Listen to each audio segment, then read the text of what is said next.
Bonjour, dans ce très long chapitre, 44 versets, très long chapitre 19 de Shmuel Bet, nous allons voir comment est vécu le retour de David depuis Mahanaïm au nord-est d'Israël jusqu'à Jérusalem. Comme nous l'avions dit, la victoire contre son fils Avshalom est éclatante, mais elle n'en est pas moins amère puisque David a perdu Avshalom, son fils, son troisième fils. C'est le troisième fils qu'il perd et cette fois, c'est concrètement, directement, pratiquement de la main de son père David, puisque l'assassin, en quelque sorte, de Avshalom, c'est Yoav, le chef d'état-major de David.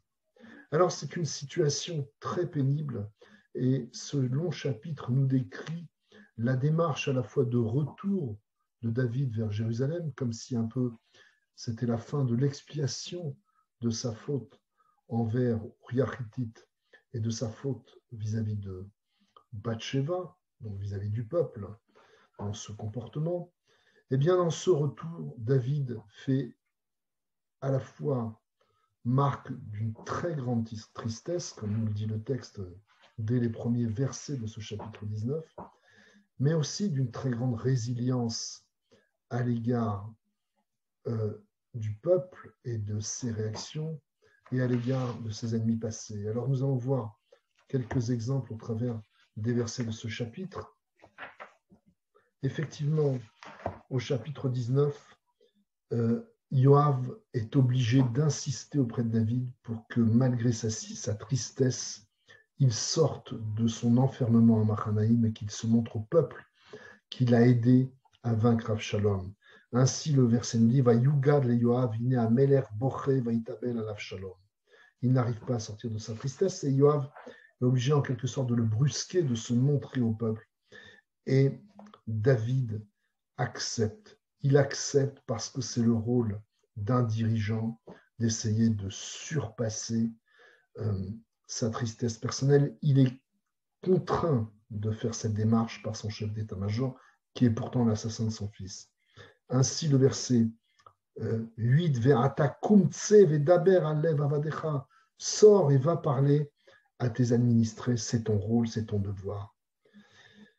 Et alors que David fait cet effort, au verset 10, on dit que le peuple d'Israël, ceux qui l'avaient aidé, quand je dis le peuple d'Israël, c'est par opposition au peuple de Yehuda.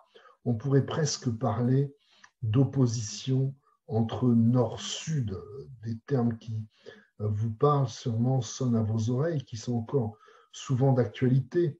Ce fameux conflit nord-sud, eh bien, on le retrouve à l'échelle d'Israël, Israël qui est un peu le microcosme du monde. Et il y a ceux qui prétendent avoir été, dès les premiers moments de la chute de David par rapport aux actions d'Avshalom, d'avoir été ses premiers soutiens, eh bien, demandent à ce que soient les premiers remerciés par David, les premiers reconnus au moment où David va traverser le Jourdain pour rejoindre Jérusalem. Or, ce qu'il se passe alors que David s'approche de Gilgal, toute une symbolique, souvenons-nous que quand Josué traverse pour la première fois et arrive en Eretz Israël, son siège est à Gilgal, il y a un peu un retour qui se joue de la situation. Eh bien, cette fois, les peuples du sud, ceux de Yehuda et de Benjamin, vont à sa rencontre, même s'il y a d'âpres discussions. Ceux qui montrent l'exemple dans ce retour vers David, bien qu'ils aient suivi Absalom au départ, ce sont les pires ennemis de David, les pires soutiens, les meilleurs plutôt, devrais-je dire, soutiens de Absalom, et en l'occurrence Shimi ben Gera, ce fameux félon qu'il a fait publiquement amende honorable devant David, au moment où celui-ci s'apprête à passer le Jourdain, bien que Avishai, encore une fois, essaye de demander au roi de punir cet insolent, encore une fois, David a la même réponse, la même résilience. Non, ça n'est pas de mon niveau, ça n'est pas la volonté divine que de punir cet impie, il n'était que l'instrument de la punition que je devais recevoir.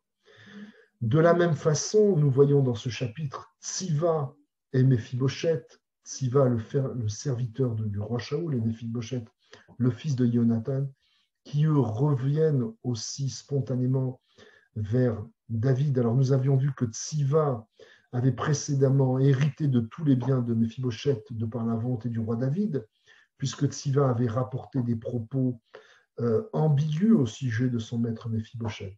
Mais cette fois, Méphibosheth, après que le roi David le lui demande, se justifie.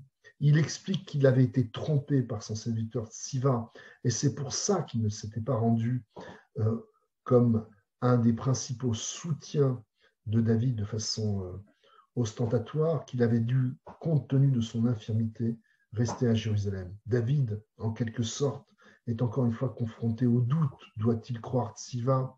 Doit-il croire Méphibosheth? Et dans une ultime décision, finalement, coupe la poire en deux et décide de partager l'héritage de Shaoul entre Tsiva, le serviteur, ses 15 enfants et ses 25 serviteurs, et Méphibosheth.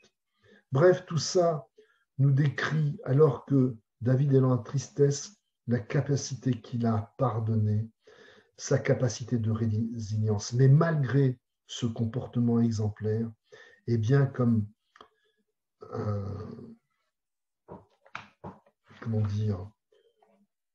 un retour perpétuel du conflit nord-sud, du conflit Yosef contre ses frères, nous avons la pression de revivre cette scène-là, alors que c'est un moment ultime de retrouvailles. Eh bien, à la fin de ce chapitre, on nous dit que, comme toujours, au verset 42-43,